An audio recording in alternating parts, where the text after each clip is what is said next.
One of the ways that we started out and building our situation for my business and whatever was what I call part A of team building. And team building is very important. As a coach, I tell my students all the time, it's really important, in my opinion, that you partner with people. Because the reality is eventually, especially if you get larger, you're going to have to.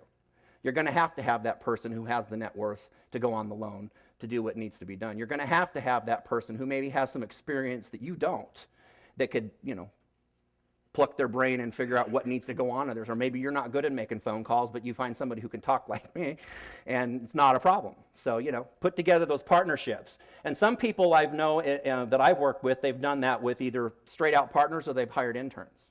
Sometimes if you're by a university or something, they might have a business program, and a lot of those people can come on board for the credits for working in your business and helping you intern. So that's a way that maybe you can get help if you need it. And it doesn't usually even cost anything, or you can offer them maybe a percentage of a deal if they find one, and figure out something that's equitable for them if you need the help and the assistance. That's one of the things that we're doing. Let's see, You can offer them, as we said, you can offer them experience towards their degree.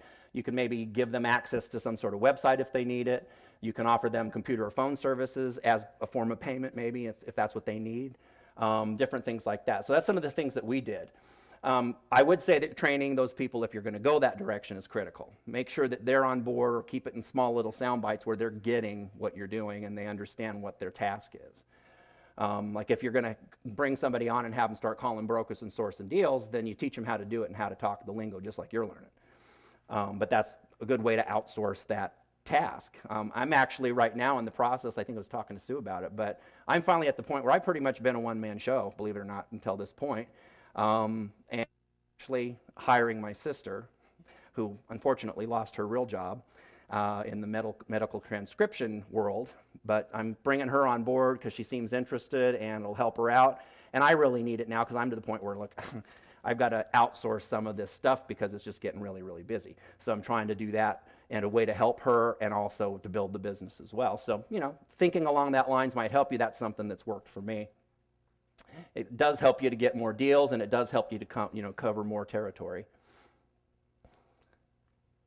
The other part of that scenario is once you get those people in place, like we just talked about, you can help them to source different things, brokers, attorneys, whatever. They do the work for you initially, and then you follow in and start filling in the gaps if there's something that needs to come to fruition. Maybe they do find a deal. Okay, well, now I'm going to really put it under the microscope and walk that person through the process of the deal. Oop, where did that come from? One thing that I found in the whole situation here is you need to create professional habits. What's a habit? Well, by definition, it's a customary action, a mode, a routine, a rule, or a characteristic. I think it's really important in this business that you get the mindset of taking action. I can't say that enough, taking action. There's a lot of people who will sit on there and not get where they need to go because they didn't take action. But if you create taking action to be one of your habits, that's a good way to get things going for yourself. You've also got to be prudent, patient, and persistent with this.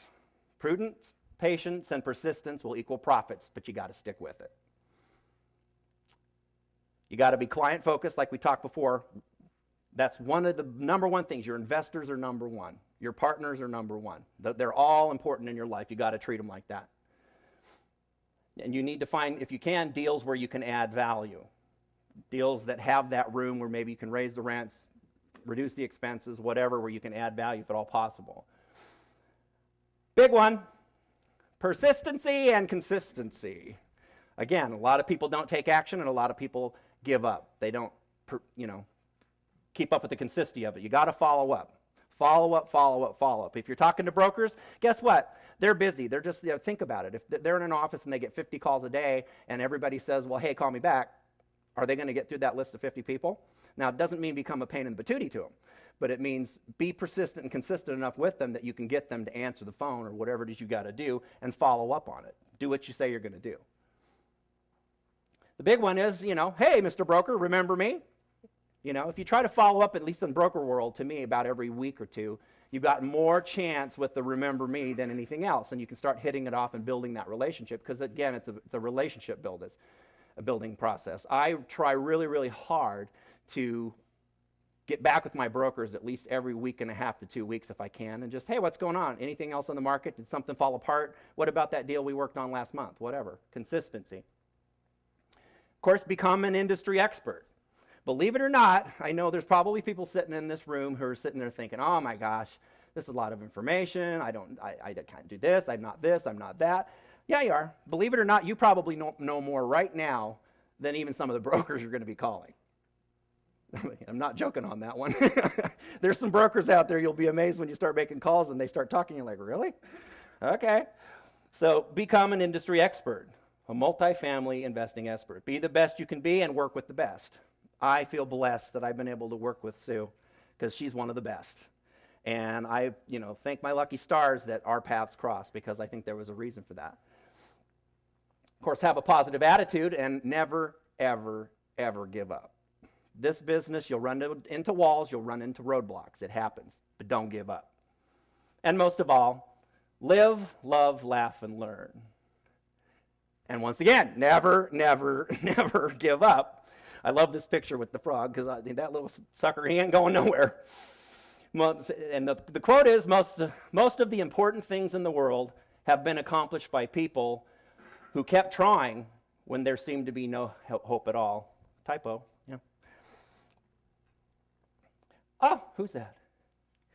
And I like some of the things that have kept me going. Anybody know the top one up there on the left? Warren Buffett. You only find out who's swimming naked when the tide goes out. Only buy something that you'd be perfectly happy to hold if the market shut down for 10 years.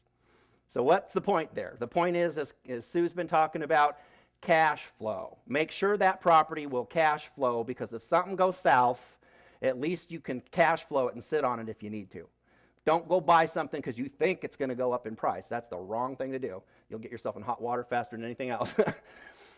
And of course, I love Sue's quote, I'm an ordinary individual who has achieved extraordinary success by persevering, listening, learning, and setting the bar high.